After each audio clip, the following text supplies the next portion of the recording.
Ryan Blake dove across the shallow river, the sound of AK gunfire echoing through the night sky of the Mexican border.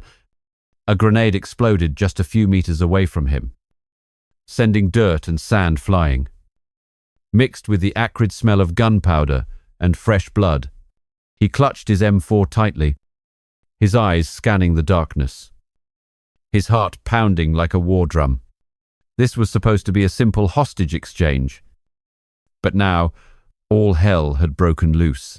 7 years ago, in the arid desert bordering Mexico, Ryan's SEAL team was tasked with a hostage exchange with the Los Zetas cartel, a notorious arms trafficking organization.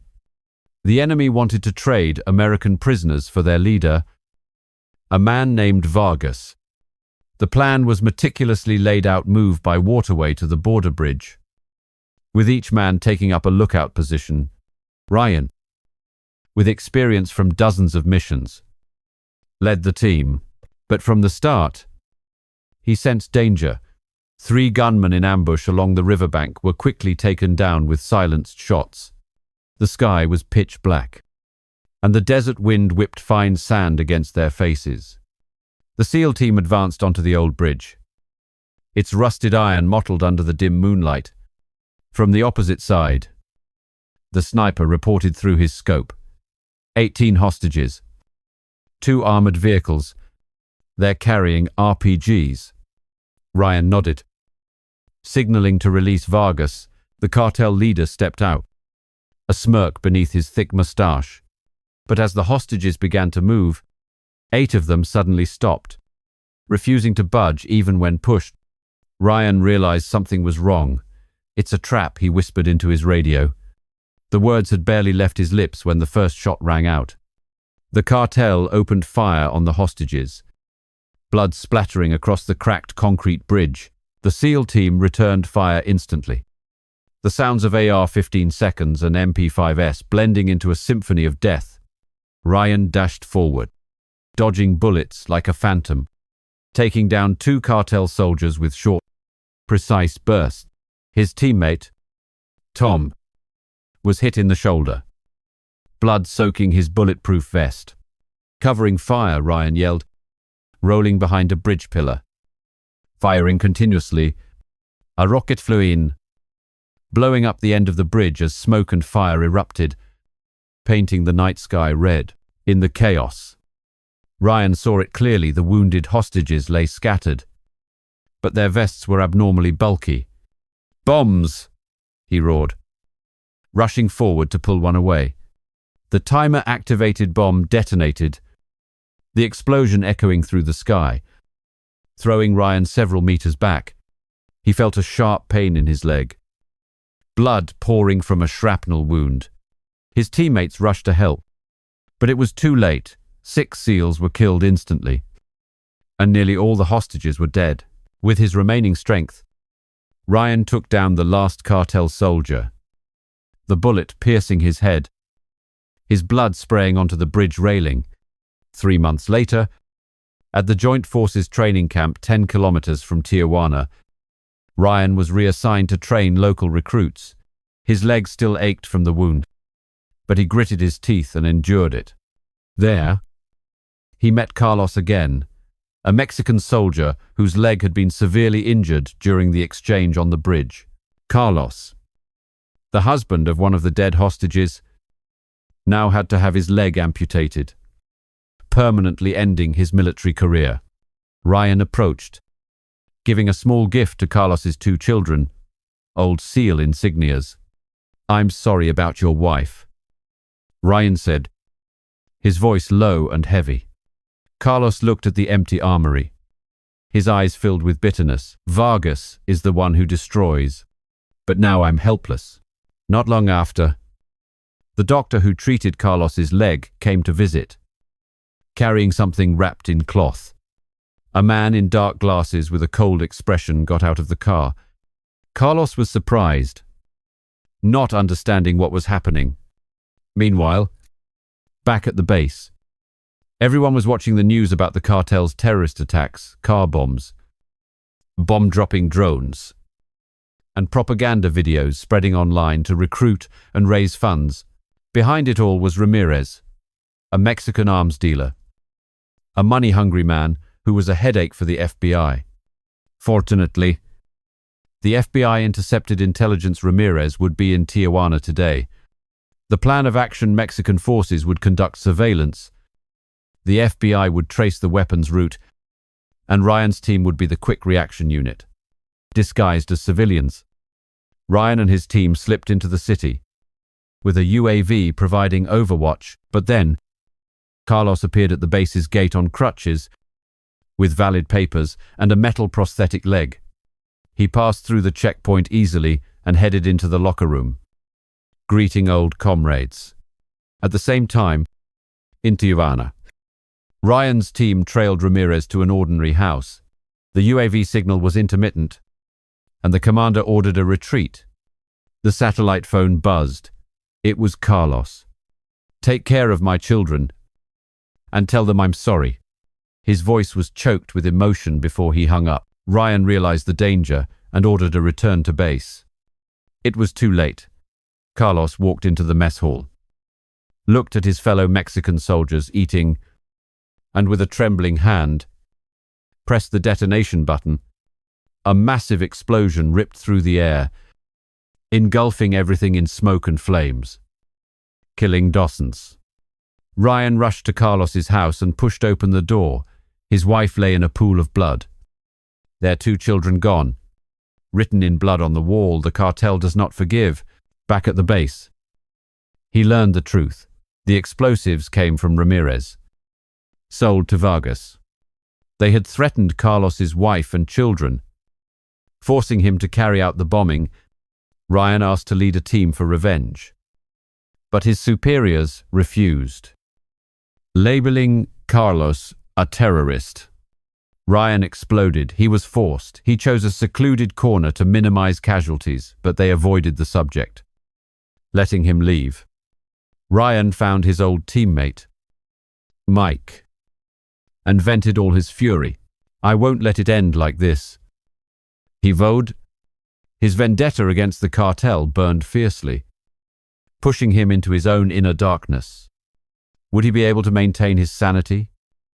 Or would vengeance consume him? Which area are you listening to this story from? And what time is it where you are right now? Leave a comment below so I know you are still healthy and fully focused on this story.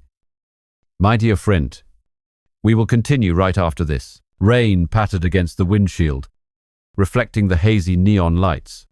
After the incident on the Mexican border, he was transferred to a training camp on the outskirts of the city, where grey concrete buildings stood grimly under a heavy, overcast sky. He met his old friend Carlos again, who had been disabled in the hostage exchange, and discovered he had been forced by the cartel to carry out a suicide bombing. Ryan watched the explosion in agony, vowing revenge. But his anger pushed him deeper into his inner darkness. The smell of gunpowder still haunted Ryan as he entered the Joint Forces training camp in Chicago, 10 kilometers from the city center. The atmosphere here was heavy, with recruits jogging in the rain, their breath forming white clouds in the chilly morning. Ryan, his leg still aching from the old wound, was assigned to a 2-week high-intensity training mission. He wore a military jacket, held a training rifle, and scanned the rows of recruits, mostly local soldiers from the border, their faces hardened by war. "Move faster, the cartel won't wait for you," he shouted, his voice echoing across the muddy training ground. During a break, Ryan ran into Carlos, the Mexican soldier who had fought beside him on the border bridge. Carlos was on crutches, his left leg amputated from the knee, his face gaunt beneath a patchy beard. "Ryan, you're still alive," Carlos whispered, his eyes red. Ryan gripped his friend's shoulder tightly, remembering the exchange. Carlos's wife had been one of the hostages, who died tragically from the timed bomb.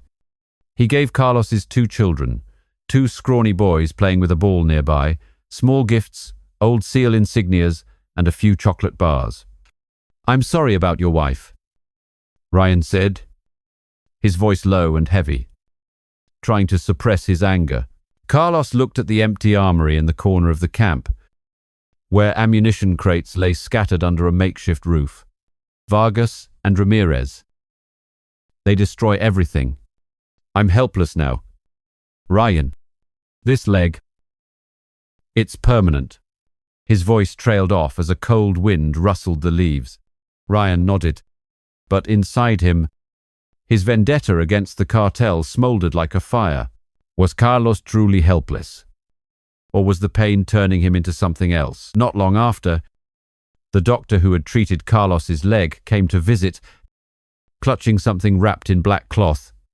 A man in dark glasses got out of an SUV parked outside the gate, his face impassive, his leather jacket gleaming in the rain.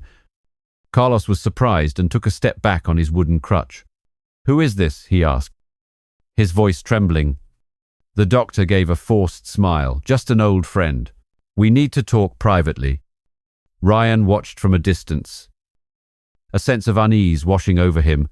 The man in the dark glasses smelled of danger, like the cartel members he used to hunt. In the base's briefing room, everyone watched the news. On a large screen, cartel terrorist attacks on the border. Car bombs detonating in the middle of streets. Drones dropping bombs, causing death. They're making propaganda videos, posting them online to recruit and raise funds. The commander said, his voice filled with anger. Behind it all was Ramirez, a Mexican arms dealer, a man with no allegiance, only greed, who was a headache for the FBI and local forces.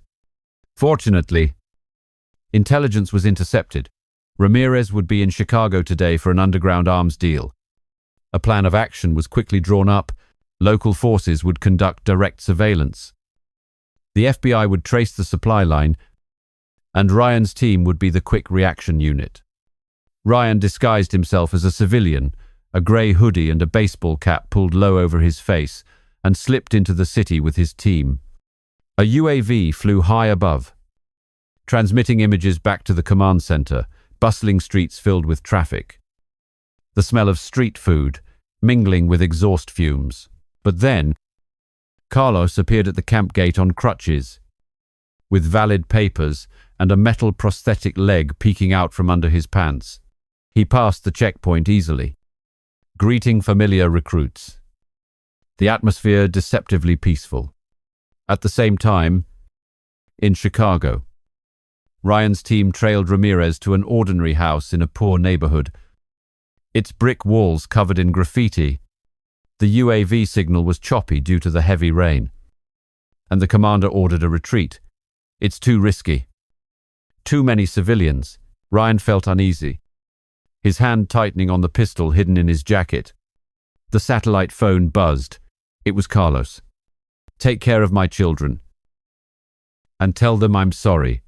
His voice was choked with despair before he hung up. Ryan knew instantly. "Bomb! Get back to the camp," he yelled into the radio, jumping into the vehicle, tires screeching on the wet pavement. Almost simultaneously, the command center received intel Carlos might have turned, infiltrating the base. But it was too late. Carlos walked into the mess hall, a large room with metal tables and chairs, the smell of food filling the air, and looked at his comrades eating, his mind reeling with the promise he made to his late wife. With a trembling hand, he pressed the detonation button. A massive explosion ripped through the air.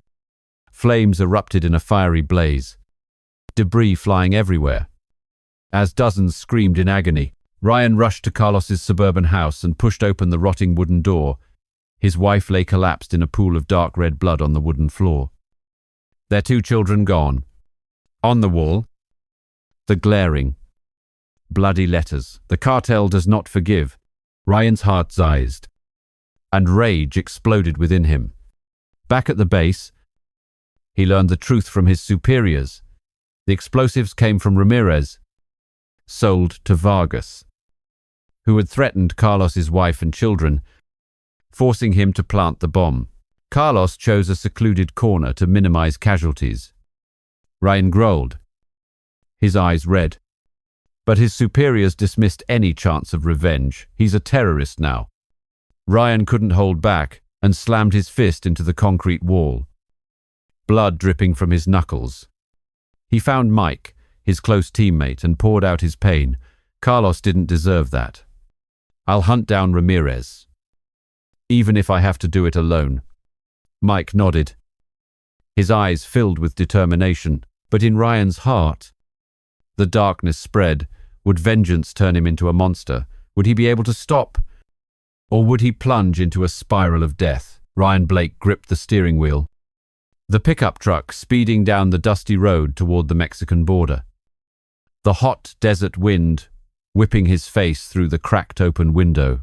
After vowing revenge for Carlos, he wasn't waiting any longer. His superiors finally approved the mission to hunt Ramirez. But Ryan knew this was his chance to end it with his own hands. Ryan led a team to hunt the arms dealer Ramirez in Mexico, but was betrayed, leading to a fierce firefight. He defied orders to execute the cartel leader, saving his friend's daughter, but facing repercussions. The Mexican sky was a fiery red at sunset, the jagged mountain ranges casting dark silhouettes against the vast desert. Ryan, wearing a civilian-style bulletproof vest, led the SEAL team out as planned. The mission: capture Ramirez alive, the notorious arms dealer who supplied the bomb to Vargas. But they hadn't gone far before Ryan ordered the team to change course, heading straight for Vargas's mansion on the outskirts of Tijuana. "This is the fastest way," he whispered into his radio, his eyes glinting with anger. Mike, sitting beside him, frowned. "The commander is going to lose it. Ryan, we have to follow orders." The base commander quickly noticed the deviation, his voice growling over the radio. "Blake, get back en route now. That's an order." But Ryan cut the radio and slammed on the gas. The truck sped through narrow streets, the smell of street tacos mixed with diesel fumes. Vargas's mansion came into view, a fortified villa with high concrete walls and gleaming razor wire under the floodlights. Ryan slammed on the brakes, the truck skidding to a halt on the sandy ground. "Go," he ordered, jumping out of the vehicle, his M4 at the ready. The SEAL team charged in, breaching the main door with a flashbang. The explosion roared, smoke and fire erupting, mixed with the screams of cartel guards. Ryan charged in, dodging a burst of AK fire from the balcony and rolling behind a collapsed wall. He returned fire, a bullet tearing through a soldier's chest, blood splattering on the mottled white wall. Mike followed, slitting a guard's throat from behind with a combat knife. The move was lightning fast. The firefight was intense, constant gunfire, the patter of shattering glass, and the thick, metallic smell of blood.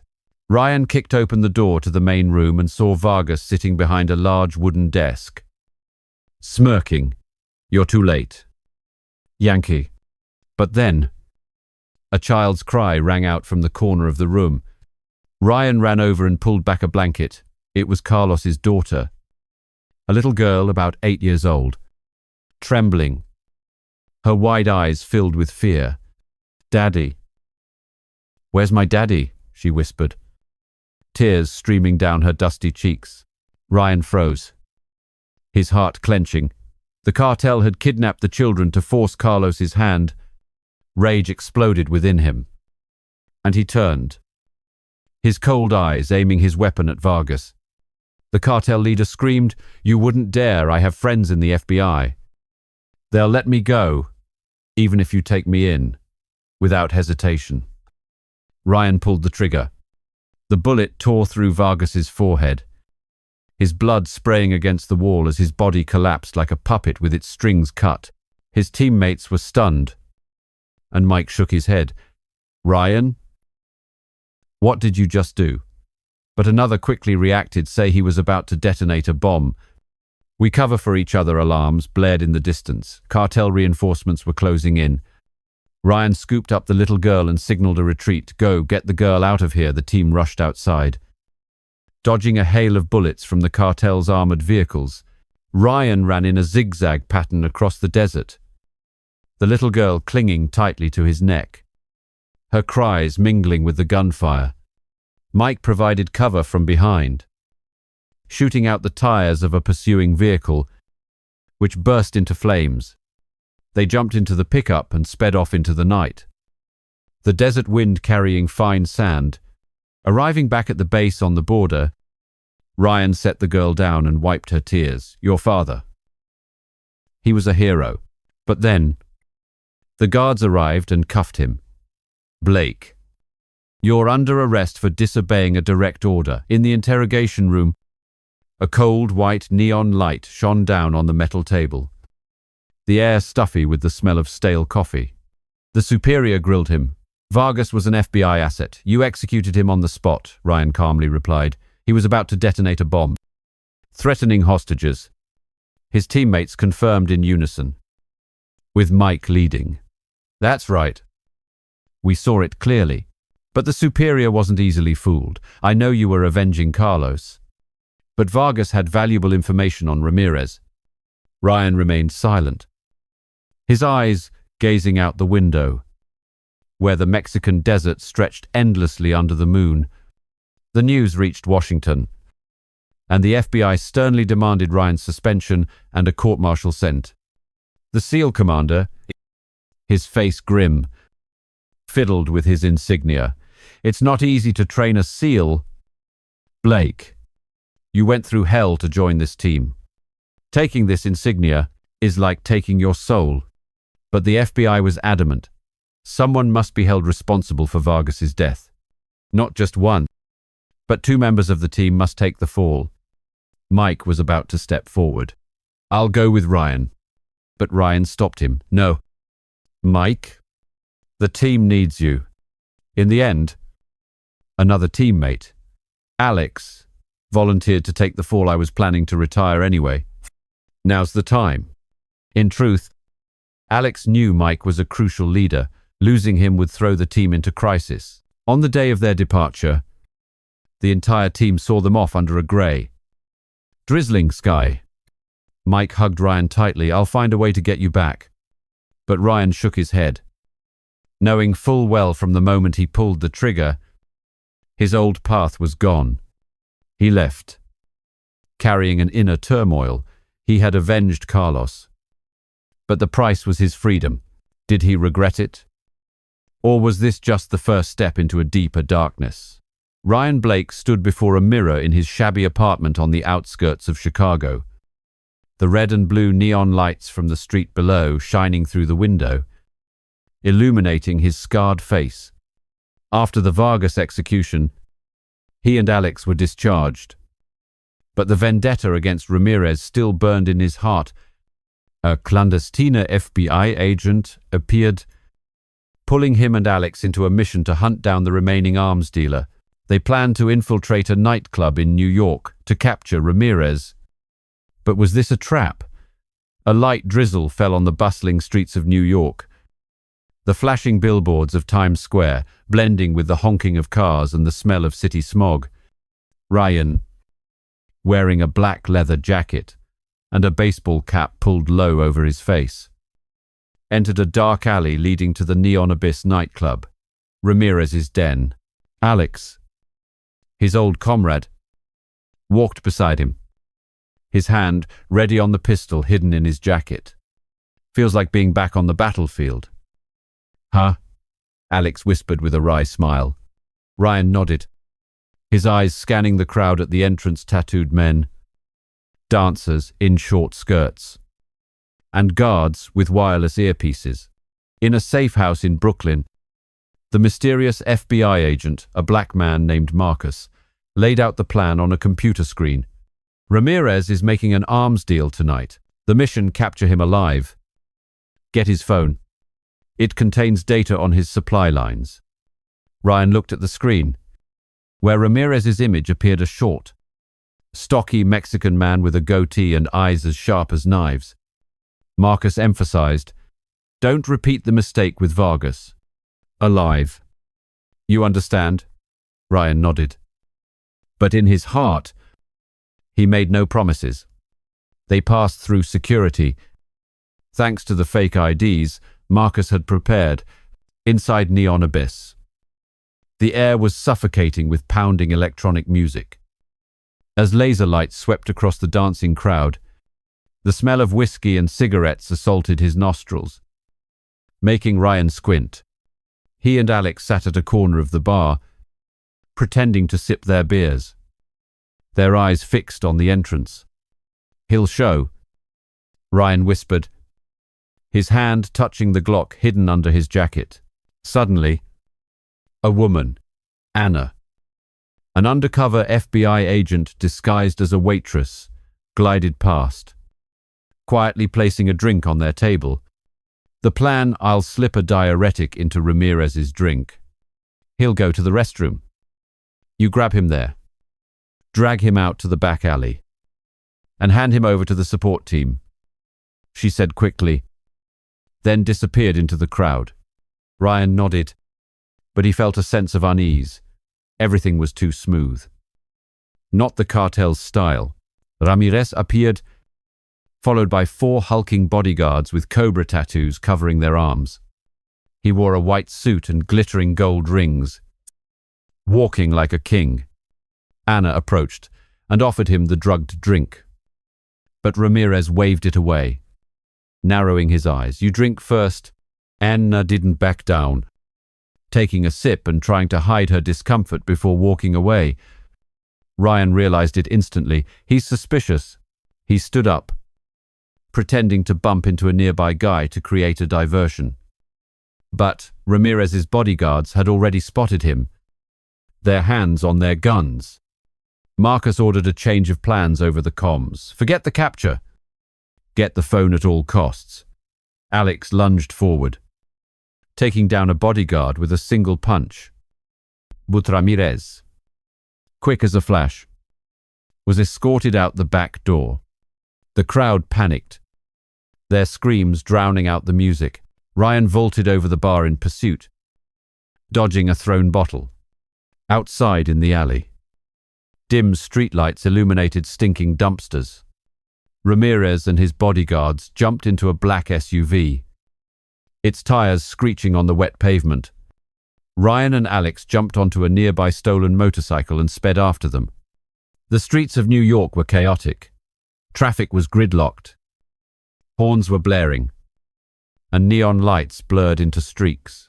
Ryan leaned, dodging a spray of bullets from the SUV's window, and returned fire with his Glock, his bullet hitting the enemy's tire. The SUV swerved and crashed into a lamppost, smoke billowing from the wreck. Ryan stopped the bike and rushed forward, but Ramirez and one bodyguard had already fled into a dark alley. Split up, Ryan ordered, following a trail of blood on the pavement. He entered an abandoned warehouse, the thick smell of machine oil and rust hanging in the air. In the darkness, a figure moved. Ryan threw a kick, hitting the bodyguard in the chest, then locked his arm and snapped his neck with a clean move. But Ramirez was gone, leaving only a phone with a cracked screen on the concrete floor. Ryan picked it up, his heart pounding. This was the only clue. Back at the rendezvous point, Marcus examined the phone, his face darkening. The data is encrypted, but there's a $5 million cryptocurrency transaction linked to Russia. Ryan was breathing heavily, blood from a cut on his hand dripping onto the floor. Where did he go? He asked. Marcus shook his head. We don't know yet. But we have to go to Moscow. Something bigger is happening. Alex clapped Ryan on the shoulder. Stay calm this time. All right, don't let it be like Vargas. Ryan nodded, but his eyes were cold. The image of Carlos's daughter flashed in his mind, along with her whisper, Daddy, where's Daddy? He knew that every step he took was on the line between justice and vengeance. Was Ramirez the last one? Or just a pawn in a bigger game? Ryan clenched the broken phone, Feeling the darkness inside him spread, New York was still brightly lit out there. But for him, there was only the night. Ryan Blake sat in a secret apartment in Brooklyn, the light from his laptop screen illuminating his scarred face and highlighting his cold, sharp eyes. Ramirez's broken phone lay on the table, its data hinting at a larger conspiracy. The mission at the Neon Abyss nightclub to capture Ramirez had failed, leading to a dramatic chase through the streets of New York. Ryan and Alex took down the bodyguards, but let Ramirez escape, only recovering the phone which held clues to a nuclear plot. The air in the apartment was stuffy, the smell of stale coffee and cigarettes clinging to the stained walls. Marcus, the FBI agent, typed furiously on his laptop, trying to decrypt the phone's data. It leads to Russia. Marcus said, his voice low and gravelly, a $5 million cryptocurrency transaction linked to a professor in Moscow. Something about nuclear technology. Ryan clenched his fists, the image of the explosion at Carlos's diner flashing in his mind. Blood, smoke, and the cries of his daughter. "We have to go to Moscow," he said, his eyes fixed on the screen. Alex, sitting opposite him, cleaning his Glock, shook his head. "Ryan, you can't be reckless this time. Ramirez isn't the one in charge. There's someone bigger." Ryan nodded, but the rage still burned inside him. He stood up, put on his leather jacket, and prepared to leave. Marcus handed them fake documents, Russian passports, identity cards, and plane tickets. "Disguise yourselves as businessmen. Don't get made," Marcus warned. Ryan smirked. "I know how to disappear." The plane landed at Domodedovo Airport in Moscow on a gloomy afternoon. The Russian sky was grey, and a biting wind blew past the old Soviet-style buildings. Ryan and Alex, dressed in grey suits, blended into the bustling crowd. They rented a car and drove through the cobblestone streets, where the smells of black bread and gasoline mixed in the air. Their destination was an underground bar in central Moscow, where Ramirez was supposedly meeting a contact. Ryan checked the pistol hidden in his jacket, the cold steel against his skin, keeping him sharp. The bar was bathed in a dim red light, with loud techno music echoing as the crowd danced as if hypnotized. Ryan and Alex sat in a corner, pretending to sip vodka while scanning every face.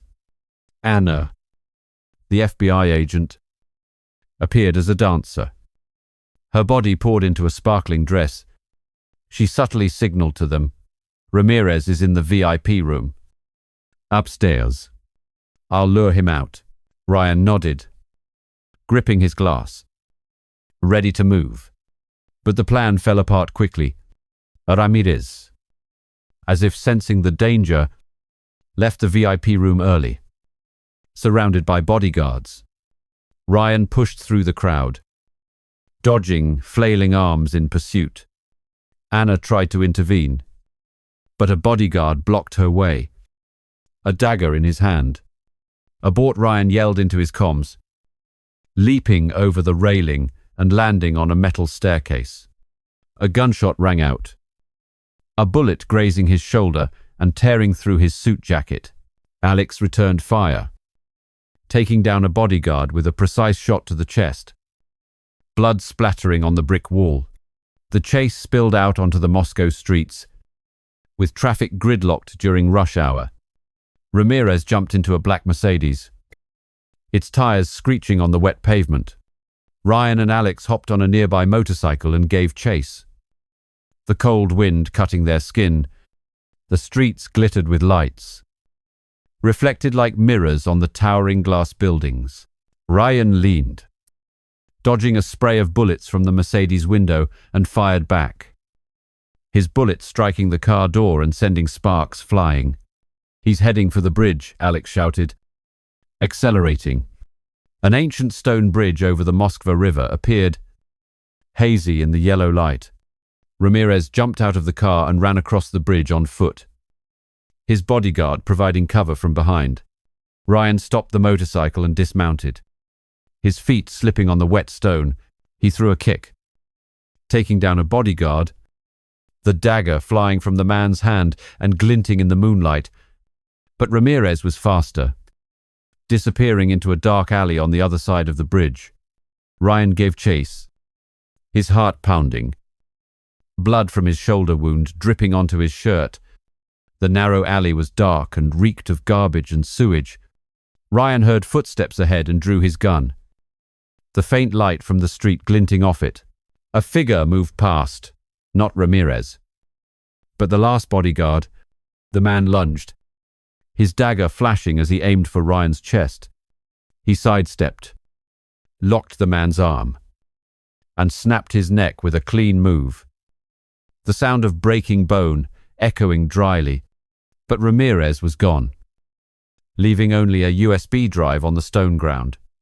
Ryan picked up the USB, his breathing ragged. He called Alex on the comms. Ramirez got away. But I have this. Back at the safe house on the outskirts of Moscow, Marcus plugged the USB into his laptop. The data is encrypted, he said, his face grim. But there's a name, Professor Ivan Petrov. Moscow University. Herr Researchers Nuclear Technology. Ryan clenched his fist. Nuclear, what does the cartel want with that? Marcus shook his head. It's not the cartel. Someone bigger is behind this. Anna walked in, her sparkling dress now replaced with a black coat. Petrov is making a deal with Ramirez in the next 48 hours. We have to stop it. Ryan looked out the window, where the lights of Moscow blinked like lost stars. He thought of Carlos, of his daughter, of the blood on the wall. I'll find Petrov, he said, his voice cold, but a haunting question lingered in his mind. Was he hunting the enemy? Or was he becoming the prey in a much larger game? Ryan Blake stood in a dark Moscow alley, his breath forming a white cloud in the biting Russian cold. The pale yellow light of a street lamp illuminated his scarred face, his sharp eyes glinting with determination. Decrypting the data from the USB led them to Professor Ivan Petrov, who held the bearing technology needed to create a nuclear bomb. Ryan went undercover to approach him, but his team was ambushed, forcing them to flee through the dangerous streets of Moscow. Night fell, and Moscow was bathed in the dim light of its ancient buildings and modern skyscrapers. Ryan, dressed in a grey suit and disguised as a Russian businessman, entered a small cafe in the city center where Professor Petrov was supposed to meet a contact. The smell of roasted coffee blended with the old wood of the interior, creating a false sense of warmth amidst the tense atmosphere. Alex sat a few tables away, pretending to read a newspaper, a hidden earpiece in his ear. Anna, posing as a waitress, glided past and whispered softly, Petrov is in the corner. Blue jacket. Be careful. He has guards. Ryan glanced over and saw Petrov, a thin man with silver hair and round glasses, typing on a laptop. Beside him were two large men, their cold eyes scanning the cafe. Ryan sipped his espresso, pretending to check his phone, but his right hand rested on the Glock hidden in his jacket. He doesn't look like a typical scientist. Ryan whispered into his comms. Marcus replied from the safe house. Petrov researches Lonsdaleite diamond bearings. If the cartel gets them, Iran could build a nuclear bomb in less than a year. The plan was for Ryan to approach, posing as a buyer from Iran to extract information. He stood up and walked to Petrov's table with a friendly smile. Professor Petrov, I am Mikhail, from Tehran. Petrov narrowed his eyes, his voice low. Do you know the specialty of Tabriz? Ryan froze for a second, but Marcus quickly prompted him through the earpiece. Bitter coffee with almond cookies. Ryan repeated it, making Petrov nod. His guard slightly lowered. I have what you need, Petrov said, sliding a USB across the table. These bearings allow a centrifuge to reach supercomponent speeds. Ryan gripped the USB, his heart pounding. "What's the price?" he asked, feigning calmness. But before Petrov could answer, the cafe door burst open and 3 men in black coats rushed in, hands on silenced pistols. "Ambush," Alex yelled over the comms, jumping to his feet and taking one man down with a precise shot to the chest. Blood sprayed onto the wooden wall as the other patrons screamed and scattered. Ryan pulled Petrov to the floor, dodging a spray of bullets that grazed past his head. He threw a kick, taking down the nearest guard, the dagger in the man's hand flying out and sinking into the wooden table. Petrov panicked and tried to run, but Ryan held him tight. "Stay put if you want to live." Anna charged in, smashing a metal tray over an assassin's head with a dull clang. But the third man fired back, the bullet grazing Anna's shoulder, blood staining her shirt red. "Fall back," Ryan yelled, dragging Petrov towards the back door. The Moscow streets were chaotic, with light snow falling, blanketing the pavement in white. Ryan and Petrov dashed through narrow alleys, the echoing footsteps of the assassins close behind. Alex provided cover from the rear, taking down one man, but a stray bullet hit a trash can, which burst into flames in the night. "They know it's us," Alex shouted, blood from a wound on his hand dripping onto the white snow. Ryan shoved Petrov into an abandoned shop, shattering the glass door with a kick. Inside, the air was thick with the smell of dust and rot, and streetlight filtered through the cracks, creating dancing shadows. Ryan locked the door, forcing Petrov down into a dark corner. "Who's behind this, Ramirez or someone else?" he growled, pointing his gun at the professor's forehead. Petrov trembled. "I don't know his name. They paid me. I just do the work." But the sound of gunfire outside cut him off. The assassins had surrounded them. Ryan signaled to Alex hold the door. He rushed upstairs, looking for a sniper position. From the window, he saw 4 men closing in, their knives and guns glinting under the streetlights. Ryan fired a single shot, taking down the lead man, his blood spraying onto the white snow. But they were outnumbered, and the assassins broke through the door. Ryan leaped down, landing a punch to one man's face with the crack of breaking bone. He snatched the dagger from his opponent's hand and plunged it through the second man's throat, blood gushing like a fountain. Alex pulled Petrov toward the back alley, but an assassin blocked their path, his blade flashing. Ryan lunged forward, locking the man's arm and forcing the blade back into his own chest. A final groan echoed, and then silence. Marcus's extraction vehicle arrived just in time, its tires screeching on the snowy road. Ryan pushed Petrov into the vehicle, blood from a cut on his arm dripping onto the seat. "Is he telling the truth?" Ryan asked Marcus, his voice cold. Marcus nodded. "The USB data confirms it. But there's someone bigger than Ramirez here in Russia. We need to find their nest." Ryan looked at Petrov, who was trembling in the back seat. He thought about Carlos, about his daughter, about the blood on the bridge in Mexico. Was Petrov the key, or just another puppet? The darkness in Ryan's soul spread, but he knew this war was far from over. Ryan Blake sat in a temporary base on the outskirts of Moscow, the dim light of a dangling bulb illuminating his scarred face and bloodshot eyes. Weary from lack of sleep, after the ambush at the cafe, Professor Petrov was taken for interrogation, but clues about the nuclear plot remained vague. Ryan hesitated at the task of dealing with Ramirez's daughter, an innocent girl caught in the crossfire of war. His old teammates arrived to provide support, but internal conflict with the FBI agent who once prosecuted him added to the tension.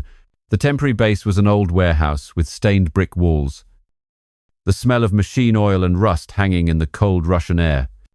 Ryan stood before a wooden table, holding Petrov's USB, his eyes fixed on the laptop screen where Marcus was decrypting the data.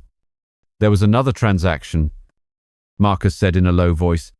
Ramirez transferred $5 million in cryptocurrency to an account in Budapest. Petrov was just the middleman. The mastermind is here in Russia. Ryan clenched his fists. The image of the explosion at Carlos's diner flashing in his mind. Smoke. Blood. And the sound of his daughter crying. Anna, her shoulder bandaged, walked in and threw a file on the table. Ramirez's daughter, Sophia, 19 years old, a student in Moscow. She contacted Ramirez right before our ambush. Ryan frowned. What does she know? Anna shook her head, unclear. But Marcus gave the order to eliminate her tonight. To avoid compromising the plan, Ryan spun around. His voice icy. She's a civilian, Marcus. Sitting in the corner. Shrugged, civilian or not. She's a liability. You shot Vargas. Blake. Don't get self-righteous. The warehouse door swung open and a familiar face walked in. Tom. His old SEAL teammate. The survivor from the hostage exchange in Mexico. Tom embraced Ryan and Alex. A broad smile on his face. Heard you guys needed backup.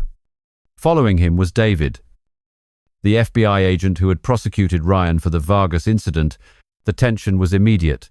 Ryan clenched his fists, anger flashing in his eyes. What is he doing here? Marcus intervened. David was reassigned to our unit after Vargas died. He's on the team now. Blake, stand down. The team gathered to examine the USB data. A mysterious message arrived on Ramirez's phone, demanding an urgent meeting at another cafe in Moscow. It's a probe. Marcus said. Tom, you go in disguised as Ramirez and check it out. Tom nodded, putting on Ramirez's coat and a hat to cover his face. Ryan watched Tom leave, a sense of unease settling in. Was this another cartel trap? Meanwhile, Ryan and Anna were assigned to surveil Sofia. They arrived at a rundown apartment complex on the outskirts of Moscow, its courtyard covered in white snow.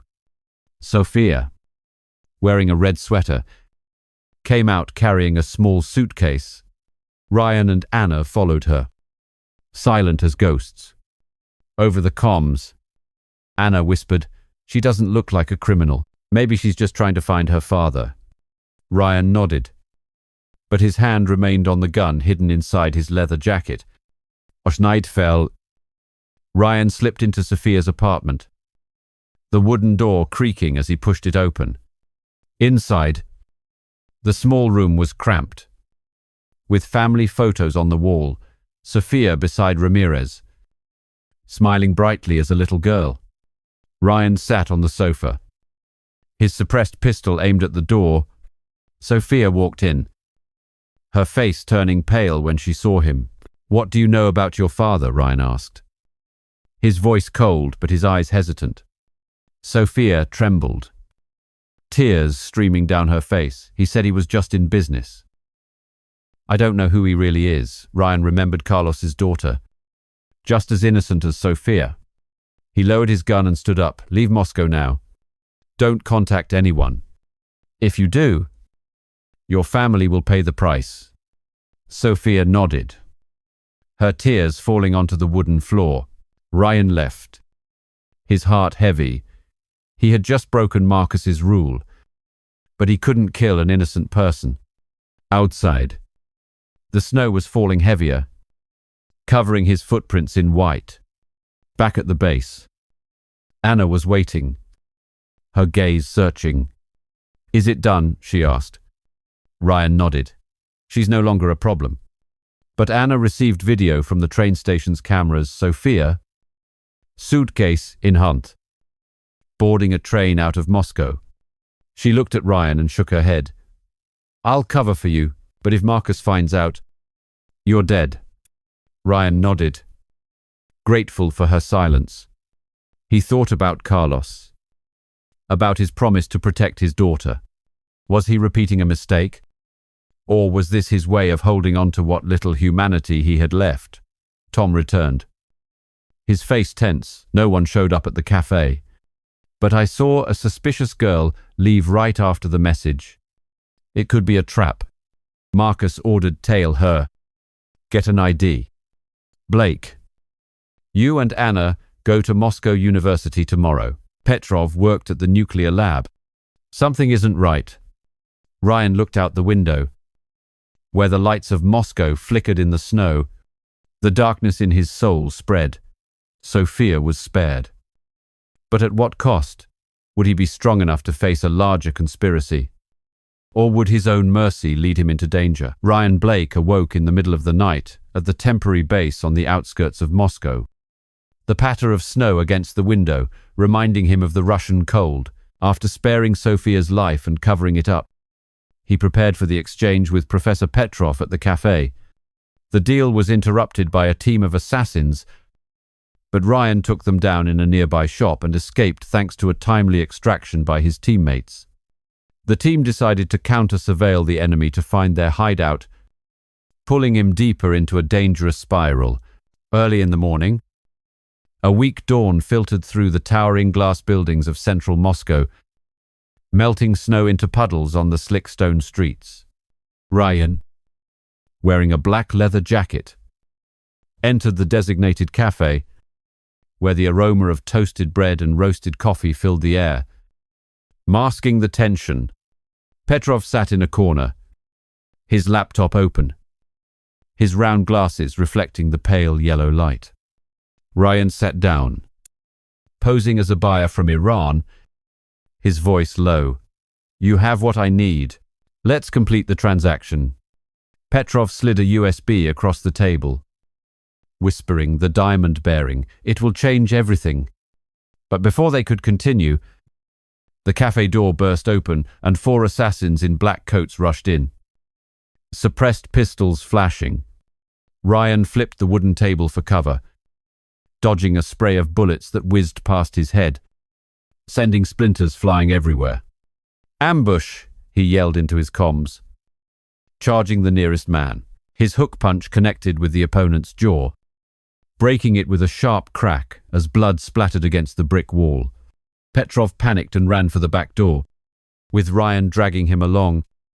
Dodging a second bullet that tore through a wooden chair, the assassins gave chase through the chaotic Moscow streets, where gridlocked traffic and blaring horns drowned out the sound of gunfire. Ryan shoved Petrov into a roadside hardware store, shattering the glass door with a kick. Inside, the space was cramped and cluttered with shelves, the air thick with the smell of rust and grease. Take cover, Ryan ordered, drawing a dagger from his belt. 2 assassins stormed in, their knives glinting under the flickering fluorescent lights. The first man lunged, his knife aimed at Ryan's throat. He sidestepped, slamming his elbow into the man's wrist, sending the knife flying to embed itself in a steel shelf. Ryan spun, sweeping the man's legs out from under him, his head hitting a metal counter with a dull thud. The second man fired his gun, the bullet grazing Ryan's shoulder, staining his shirt red with blood. He lunged, locking the man's arm and forcing the blade back into its owner's chest.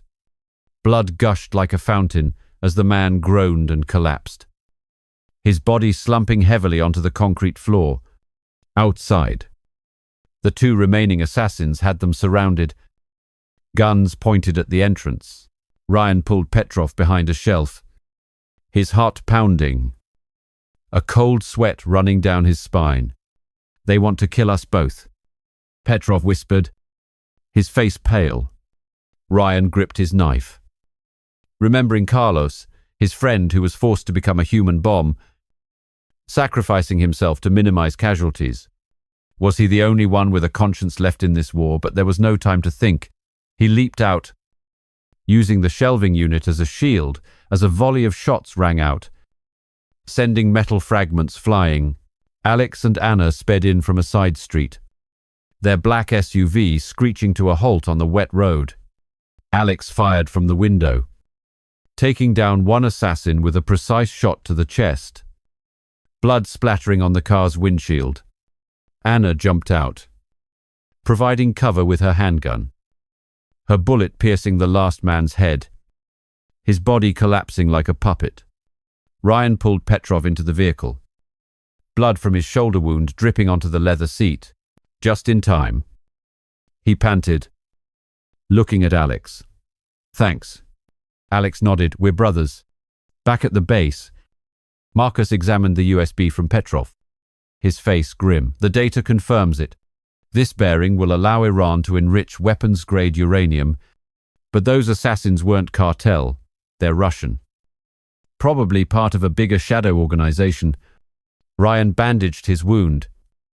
The sharp pain, a reminder of the sacrifices made. "We need to run counter-surveillance," he said, his voice firm. "Find their nest before they find us." Tom, his old teammate, nodded. "I'll track the survivor." The team deployed immediately. Anna and David monitored Moscow's street cameras, the images blurry with light falling snow. Ryan and Alex followed the trail by car, an abandoned vehicle near the Moskva River Bridge. The lingering smell of gasoline and blood in the air. They tracked it to an old subway station, where pale yellow lights illuminated a rusty iron staircase. "They're down there," Ryan whispered, drawing his gun and descending into the damp darkness. Would this hideout lead to the mastermind? Or was it just another deadly trap? Down in the station, the air was suffocating with the smell of sewage and metal, the distant rumble of a train echoing through the tunnels. Ryan scanned the darkness and saw a figure dart past. He lunged forward, but it was too late. A teammate, David, collapsed onto a bench, blood pouring from a slash on his neck. "David!" Anna screamed over the comms, her voice breaking. Ryan gripped his gun, his anger exploding. "They're going to pay for this." Marcus ordered Blake, "Hunt down the killer. Avenge David." Ryan nodded and charged into the darkness. Following the trail of blood on the stone floor, Alex warned through his earpiece, "Stay calm. Wait for me." But Ryan didn't wait. He chased the assassin onto a moving train, the doors closing behind him. Inside the dark car, lit only by flickering lights, Ryan locked onto his target, the assassin holding a blood-stained knife, its blade glinting. He sat at a distance, contacting Anna to shut down the surveillance cameras. As the train pulled into the station, Ryan pretended to get off, then suddenly closed in, snapping a photo of the man with his phone. A bullet raced past him, but he dove out of the car and vanished into the crowd. The darkness in his soul was now absolute. David was dead, and he would not stop. Would he find their nest? Or would he become the next victim? Ryan Blake pushed through the crowd at the Chicago subway station, his breathing heavy, blood from his shoulder wound dripping onto the cold stone floor. After the death of his teammate David, killed by an assassin at a train station in Russia, Ryan returned to the US, consumed by rage and a determination to hunt down the killer. Following the trail to a Chicago subway station, he discovered David had been silenced. And now Ryan was alone, pursuing the assassin on a train car. An intense knife fight pushed him into a corner, but victory came at a steep price. The Chicago night was freezing, the wind blowing in from Lake Michigan, carrying the smell of water and metal. The Clark, divided by Lake Subway Station, was deserted, its flickering fluorescent lights casting a glow on the graffiti-covered brick walls.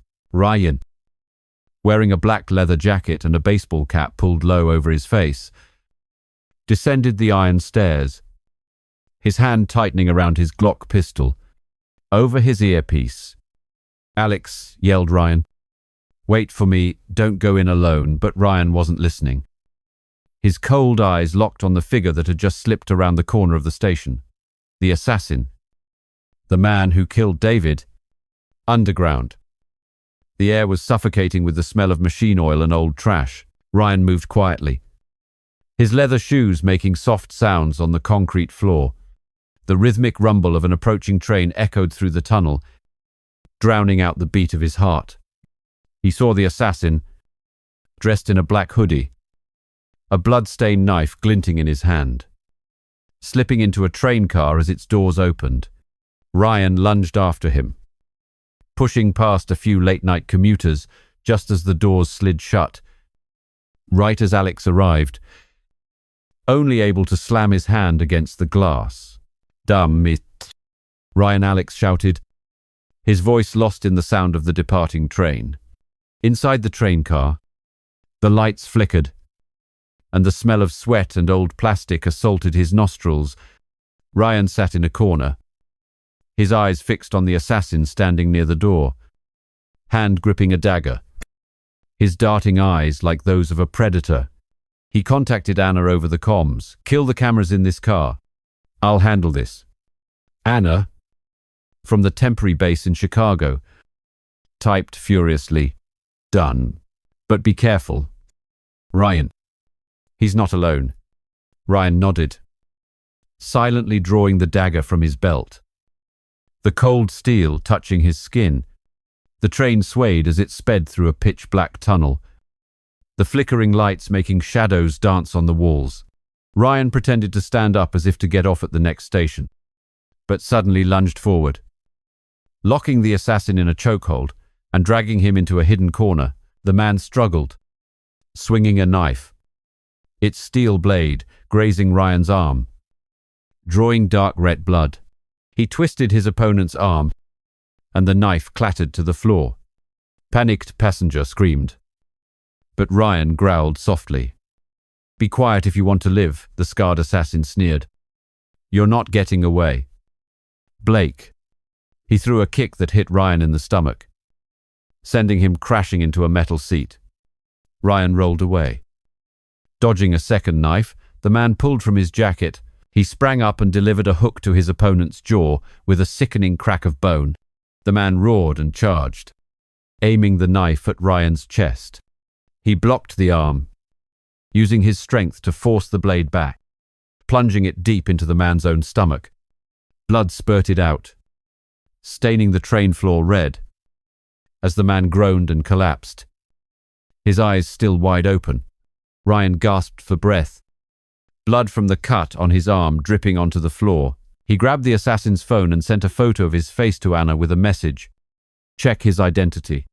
The train stopped at the next station, and Ryan bolted out, disappearing into the bustling crowds on the streets of Chicago. Neon lights from tall buildings cast their glow below, the smell of street hot dogs mixing with exhaust fumes. Anna reported back, "His name is Ivan Korsakov, a Russian mercenary. He's linked to the organization behind Petrov." Ryan ran through the streets, the cold wind cutting his skin, his heart heavy with the memory of David, his comrade who was killed for getting too close to the truth. He contacted Marcus. "Korsakov is dead, but there's a bigger organization. I need the location of their stronghold." Marcus's voice was tense. "Data from Korsakov's phone leads to an abandoned factory on the outskirts of Moscow. We have to go back to Russia." "Blake, you can't be reckless this time." But Ryan wasn't listening. He stopped in front of a glass storefront and looked at his reflection. A tired face, dried blood on his hand, and eyes full of hatred. The image of Carlos's daughter appeared in his mind, along with her whisper, "Daddy." "Where's Daddy?" He clenched his fists, knowing that every step he took blurred the line between justice and revenge. Was this organization the head of the snake, or just another link in the chain? Alex caught up with Ryan on a street corner. "Bunting, you're insane." "Ryan, you almost died in there." Ryan looked at his friend, his voice low. "They killed David. I'm not stopping." Alex shook his head, but his eyes were filled with determination. "Then we go together. But this time, let me take the lead." Ryan nodded, but inside him, the darkness was spreading. Chicago was bright outside, but for him, there was only the dim light of the train station and the blood on his hands. Would he find the one behind it all? Or would he be consumed by his own rage? Ryan Blake stood before the abandoned factory on the outskirts of Moscow, the cold Russian wind blowing past, carrying the smell of rusted metal and coal dust.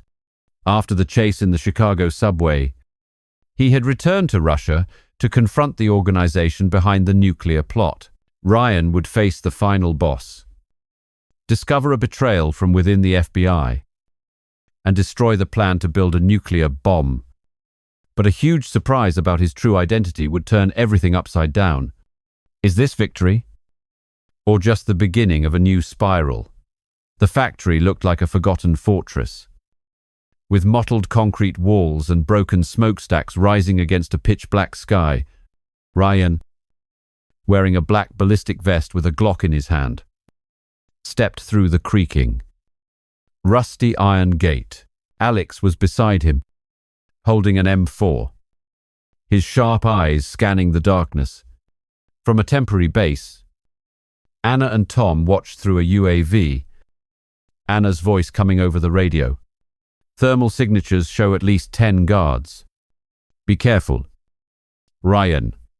He nodded, but his heart was pounding. This was the last chance to end it all. Inside the factory, the air was suffocating with the smell of machine oil and chemicals. Flickering fluorescent lights made shadows dance across giant machines. Ryan gave a signal, and the team split up. He and Alex moved toward the central area, where the data indicated the final boss was a man named Dmitry Volkov, a former Russian officer behind the nuclear-bearing deal. The faint sound of footsteps echoed, and Ryan heard the clang of metal. Guards on patrol. A guard appeared, an AK rifle at the ready. Ryan moved like a ghost, grabbing the man's arm and snapping his neck in an instant. The sound of bone breaking sharp and dry. Alex took down a second guard with a dagger, blood dripping onto the steel floor. They continued on, sneaking through narrow corridors lit by dim light from cracks in the ceiling. Suddenly, a cold, deep voice boomed over the factory's PA system. Blake, you've come too far. Drop your weapons, or you won't leave here alive. Ryan tightened his grip on his gun and looked at Alex. It's a trap. Move in. They pushed open the door to a large room where Volkov stood behind a control panel, a large screen displaying the schematics for a diamond bearing. He was a tall man with silver hair, dressed in a black suit, a smirk on his face. You think you've won. Your FBI sold you out from the very beginning. Ryan frowned, but before he could react, 6 mercenaries stormed in, their guns aimed directly at them. A firefight erupted. Ryan dove behind a metal container and took down 2 men, blood splattering on the wall. Alex knocked one out with a kick, but a bullet grazed his shoulder, staining his shirt red. Ryan charged at Volkov, dodging a spray of bullets, and drove his dagger through a mercenary's hand, his groan echoing through the room. He locked Volkov in a chokehold, pressing his gun to the man's head. Who in the FBI talk? Volkov sneered. Marcus. He works for me. He led you right here. Ryan was stunned, and rage flared within him. He remembered all the times Marcus had pushed him, the plans that had nearly failed, but there was no time to think. The last mercenary charged, his knife flashing. Ryan shoved Volkov aside and delivered a hook that dropped the final man. Alarms blared and red lights flashed. Anna's voice came over the radio. The factory is rigged to blow. Get out now. Ryan dragged Volkov and ran down the corridor as smoke began to pour from the corners. They burst outside just as the factory exploded, flames lighting up the night sky and debris flying everywhere. Ryan fell into the snow, blood seeping from his old wound, but he held on tight to Volkov. The man gasped. You can't stop Iran. The bearing has already been shipped. Ryan roared, smashing his gun into Volkov's face, splattering blood on the white snow. Talk. Volkov smirked. but a flash of fear appeared in his eyes. Marcus. He's in Budapest. Alex pulled Ryan up. That's enough. Ryan. Let's take him in. But as they got into the vehicle, a text message arrived from an unknown number. Blake. You are a pawn. The FBI is not your home. Ryan stared at the screen, his heart tightening. He thought of Carlos, of David, of their daughters. Was Marcus the man he trusted a traitor, or was there an even bigger secret back at the base? Anna and Tom were waiting, their faces pale when they heard about Marcus. He's vanished, Anna said, checking the system. Data from Volkov confirms it. The bearing is on its way to Iran. Ryan slammed his fist into the wall, blood trickling from his knuckles. He looked at his team, his voice cold. I'm going to find Marcus, even if I have to do it alone. Alex gripped his shoulder. Not alone. We're brothers. But as the vehicle rolled out of Moscow, heavy snow fell, obscuring all the lights. Ryan stared out the window, his heart heavy. The last message from the unknown number appeared on his screen. Your father is alive. Blake. Find him in Budapest. Ryan was stunned. His father, who had disappeared when he was a child, was a CIA agent presumed to be dead. Was this the truth? Or one final trap? The darkness in his heart was no longer just about revenge, but a question about himself. The battle was over, but a new mystery had just begun.